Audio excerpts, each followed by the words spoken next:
Okay, Evan. The tough question of the day here. If you had to eat a crayon, what color would you eat? I think chocolate, at least I could pretend it's Yeah.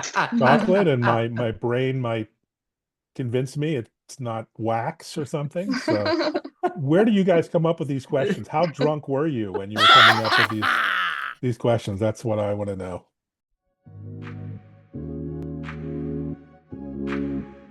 Hi, everyone. From One Route, I'm Jeffrey Ross, along with my co host, Alyssa Giles, and you're watching the One Route Roundup, the show that spotlights individuals and companies making a positive difference in the telecom industry. Today, we're joined by Mr. Evan Kirstel. With over 30 years of experience in telecom and IT, Evan became a B2B tech influencer, reaching audiences of over 550,000 industry professionals across multiple social media platforms. Evan's experience spans through telecom and technology with roles such as Chief Digital Evangelist and Founder, Director, Consultant, Advisor, and Sales Engineer. He has been a member and contributor of Forbes Business Council, mentor at the University of Massachusetts, and a volunteer at TEDx Beacon Street. Needless to say, this man knows telecom, technology, and a massive network of people throughout the world. Evan, welcome to the show. Glad to have you here. Well, thanks for being here. I'm just glad we're indoors and not in 108-degree temperatures I, down in Dallas. So I'm excited anywhere there's air conditioning. Well, Evan, one thing we always like to start off with, which you've pretty much answered, but we'll go again. Where in the world are you today? I'm at home in my little sunroom here in Boston. Went a little overboard on plants during the pandemic, so most of them I like it. I managed to like keep it. alive, but we'll see how that works over time. I can tell you And yeah, just on the North Shore of Boston.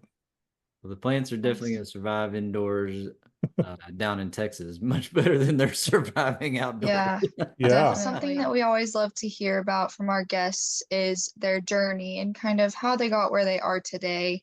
Can you briefly tell us a little bit about your story? Yeah, so I graduated in 92 and I got into the industry through voicemail and paging at the time. So I worked with one of the first companies that was building voicemail systems, telephony, we still use that word, but Dialogic and Glenair companies that, the killer app back in those days was voicemail. That is We didn't big have time. apps, we didn't have mobile phones, but we had voicemail. So most of us didn't use even email at the time. It was mostly, voicemail. We would create messages, send messages, you'd have group messages.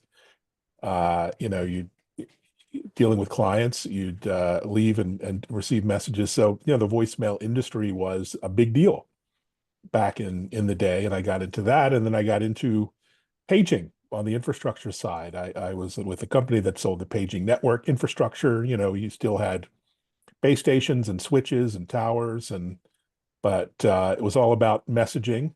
And then, of course, we had the rapid rise of consumer mobile. So I went through that world of that companies doing value-added services and telephony services, and then you got into new applications on SMS. And the rest is history. I worked for companies in this space and in a couple of semiconductor companies and companies providing the infrastructure for communications networks, companies like Acme Packet and Oracle and others. And about 10 plus years ago, struck out as an independent kind of content creator and industry analyst, industry insider type. Became a podcaster and live streamer, blogger, and here we are. That's awesome. You know, I, Love it. I still I remember this was with I guess it was with AT&T, dial down the middle. Used to always have to call collect everywhere. Or what was it? Of course, you using payphones, which I don't know if those exist anymore anywhere, but Yeah, there's a Twitter handle that actually tracks down is it payphones really? that work, and Oh, that's it's fun. funny. It's like spotting unicorns in the wild, to find an actual working payphone, and then a lot of Yes. non-working payphones. But it's amazing in our industry how much legacy there is. Of course, the phone goes back 100+ years. Alexander Graham Bell here in Boston, first phone call. But all of that legacy, all of that copper plant, all of that back office, that's all with us still. It's Right. amazing to think about. That's, I've decided. So, quick side story. My oldest daughter, she thinks she needs a cell phone. And you gotta remember, she's very young. And so what I've decided, because she said, well, how am I going to communicate? It's almost like it's in their brain. If they don't have a cell phone, they can't talk to each other. So I've decided what I'm going to go with are walkie-talkies and just bring those back. Oh, good luck with that. So, Yeah. that'll work for another year or two until you absolutely will give in and get her a cell phone. Yeah. So you can't do much Instagram posting on a walkie-talkie, I'm No, afraid. that's the point. Right. Evan, one of our previous guests on our show was Dr. William Webb from the UK, and he recently published a book, The End of Telecom's History, which basically, in essence, talks about how the telecom industry has peaked, besides the never-ending need for expanding network coverage. So now my question to you would be, do you think the telecom industry has peaked, or are there still more technical advances to come? Yeah, I think the industry as we knew it and the players as we've known them that's no longer sustainable. That existing model, they're going to have to transform into something else, and they will. It'll be painful. I think for a lot of companies, a lot of suppliers are going through that pain. There's just not enough of traditional business to support that legacy model. But as human beings, we're communicators. That's what we do. We connect, communicate, collaborate, talk, chat, write, and so that's not going away. So there'll be new forms of telecom or communications as we're seeing them, and that'll only accelerate. So I think it's both the best of times to be in the industry and kind of the worst of times. You just have to find the right business models, the right kind of customers, the right products and services. Otherwise, yes, it's definitely there's a lot of creative destruction going on. Particularly if you're tied into that legacy world. I won't call out names. We don't want to be disrespectful to anyone, but we all know the companies that are hurting or struggling to reinvent themselves.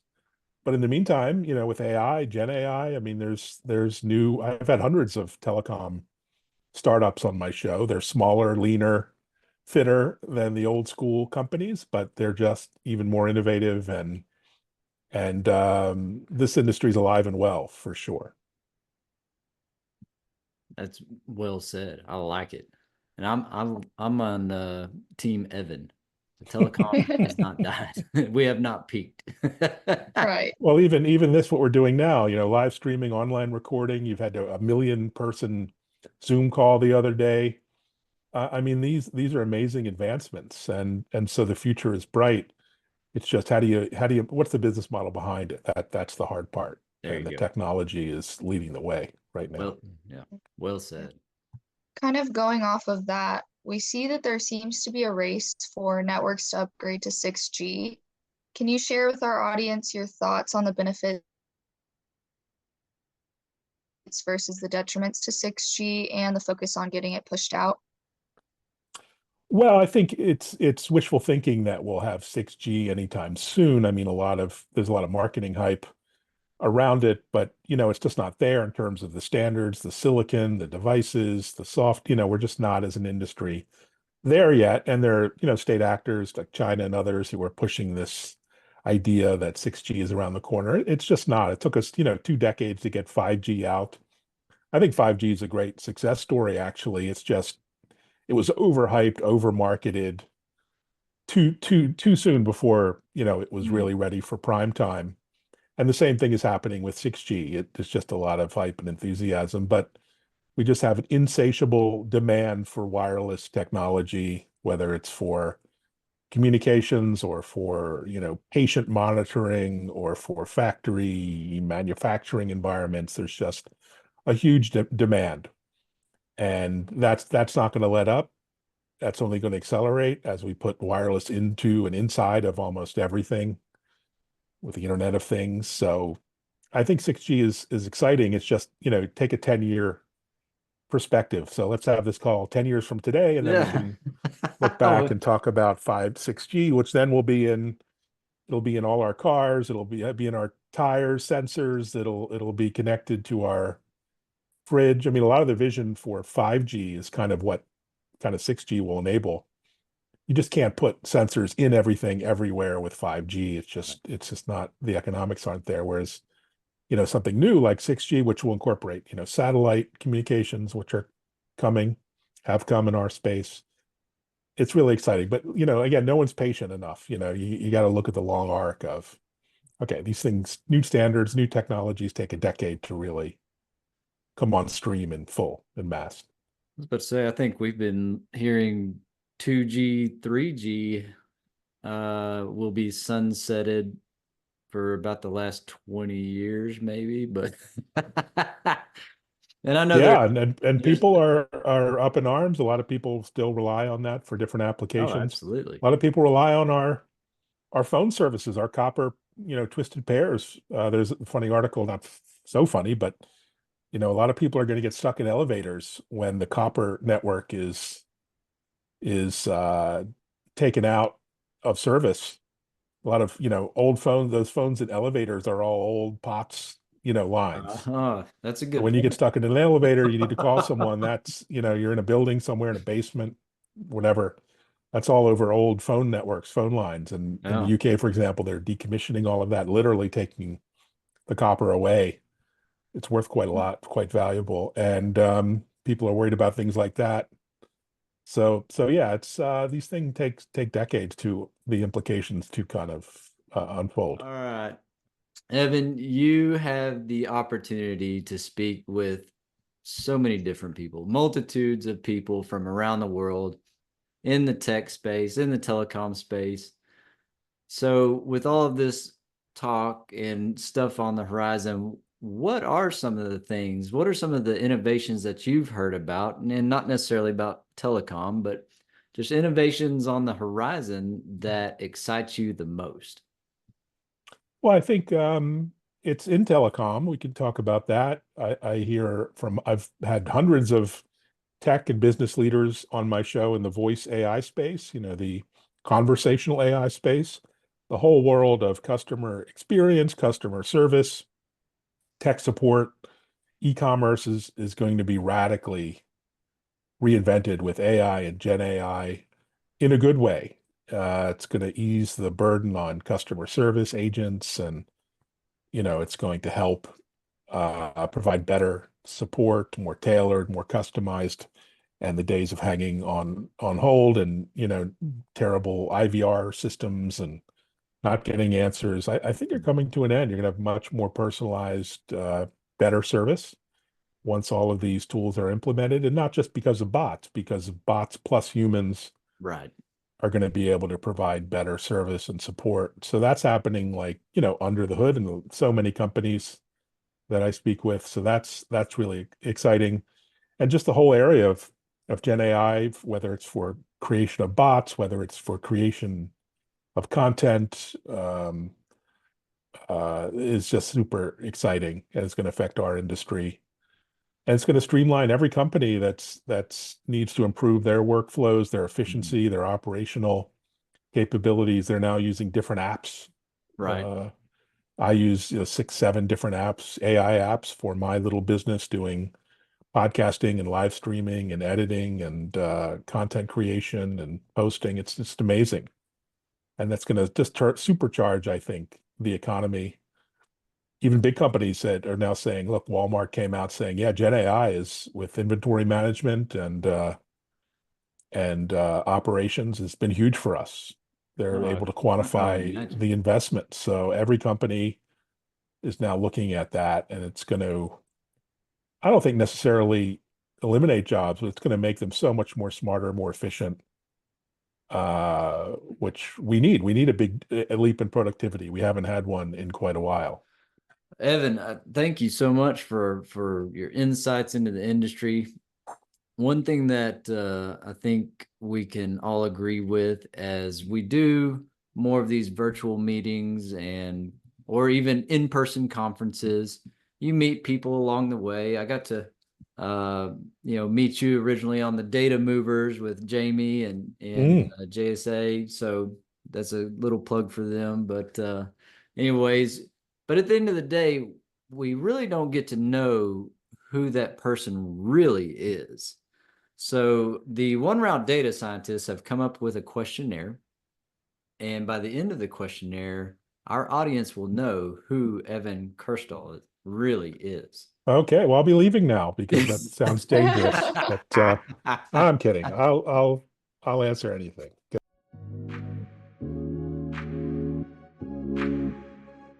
All right, Evan, here we go. These are hard-hitting questions. This is journalism at its finest. What is the best sandwich?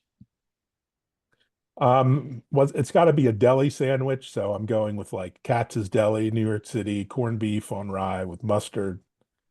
That's like the ultimate sandwich. If you can ever get in New York City, it's pretty good. That's a pretty good sandwich. I'm just glad you said mustard. Next question. What is one thing that you own that you should really throw out? Probably I have too many screens. So, I've got, of course, mobile. I've got mini iPads. I've got large iPads. I've got MacBooks. I should get at least one of those screens probably should go. There's too many screens. Got a watch, another screen. How many screens can one person have? So I think one of those screens has got to go. I'm not sure yet which one. But. Okay, this isn't part of the questionnaire, but do you have a Palm Pilot still? I had one. Yeah. I wish I did. I wish it'd probably be worth a lot of money. That was the ultimate. Talk about productivity, then that was back in the day, that was revolutionary for productivity. That was wild. Exactly. Evan, what is the scariest animal? We have a lot of bears here in New England, and when you step outside your house and there's a bear on your steps, that's a pretty scary moment. Although mostly, I'm sure they're pretty, they're pretty timid. All right, what is your favorite word? Extraordinary. So that's a good word. So I like yeah, that is a good super. word. Everything is. We like to say, Very everything's positive. great. Everything in America is great. Europeans laugh at us because everything is great. We say this is great. But extraordinary, that's a little step above greatness. Yeah. It's a good one. To piggyback off of that, Evan, what is your least favorite word? Yeah, that's a good question. Least favorite. You can tell I have not prepared for this interview at all.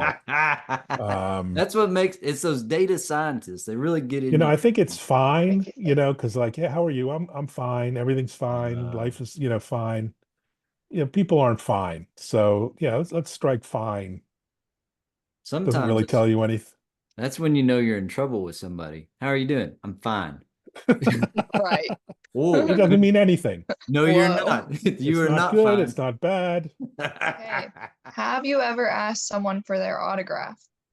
Actually, I was a kid and my mother asked, she got Muhammad Ali's autograph. That's really cool. And yeah, she gave it to her and then she gave it to my uncle. I never got it, but but I remember that he was older, obviously, but really nice guy to give an autograph. So yeah, that was quite a catch. That's incredible. Very cool. What is the last book that you read? Kind of into Western stories. So Bury My Heart at Wounded Knee about the whole Indian Wars and the Western story and the settlers. That's a tough thing to read, tough story. A lot of heartache on both sides, as they say. It's a lot of terrible things happen to the Indians. A lot of terrible things happen to settlers as well. Not something you learn about in school. Tough story. What is your favorite action movie?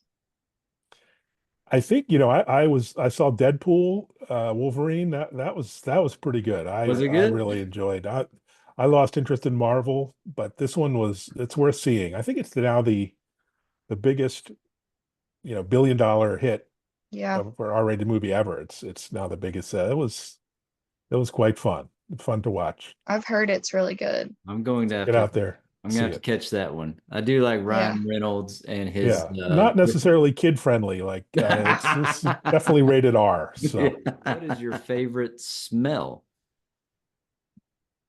I'd have to say like key lime. You ever been down to Key West? You have key lime, that Yeah, lime coconut smell, those drinks, and yeah, I like that's a nice part of the world. So I'd say lime. Hey, I'm sure you can guess what my question is now. What is your least favorite smell? Um, wow, there's so many things come to mind that I'm embarrassed to, yeah, Yeah. say. So, we're on the beach here in Massachusetts, and beaches can smell great or they can smell terrible. Mm, You probably get it down Yes. in Texas, down the beach Yeah, there. our You get beach is sometimes that not. seaweed smell, some weird ocean smell that's just like, right. what is that? It's like some kind of dying seaweed. I don't know, but It's the sea funk. yeah, Yeah. Yeah. but yeah, living on the beach, not always a good thing. It can be pluses and minuses. Mm. Okay, Evan.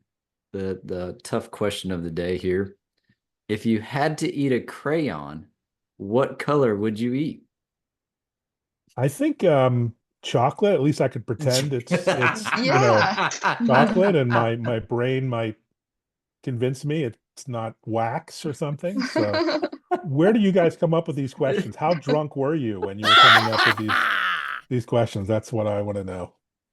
Yeah, we're going to ask Those, the weirdest questions we can come up with and see those what the data guests. scientists, they're pretty creative.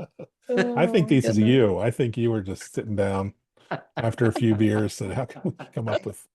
Little less crazy question. What is the most used app on your phone?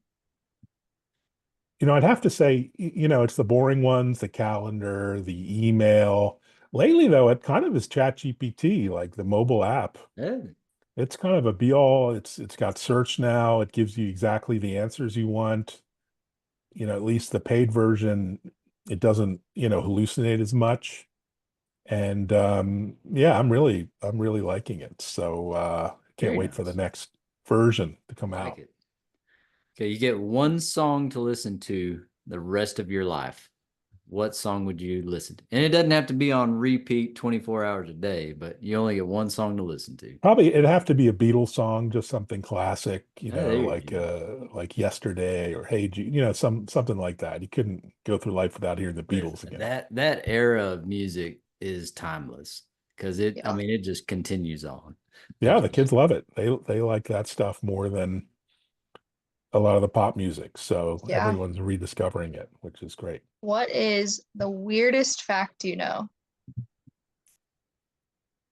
Something like the number of grains of sand in the entire ocean is still less than the number of stars in our universe, or something like that. That is wild to think no, about. Just Wow. our universe.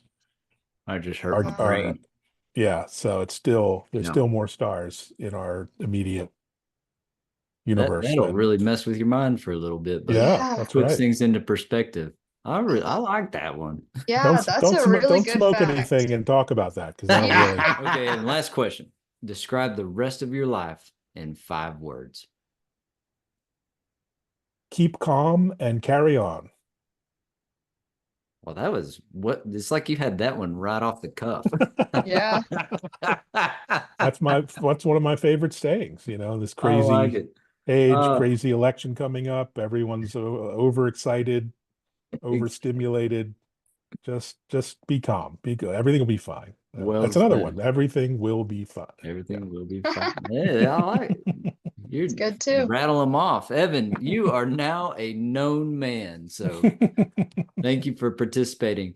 And to our audience, be sure to go follow do all the stuff. Track down Evan Kirstel. He's on. Evan, what all social platforms are you on? All of them. I was gonna say, So that's easy. All of That them. is, you can find me anywhere.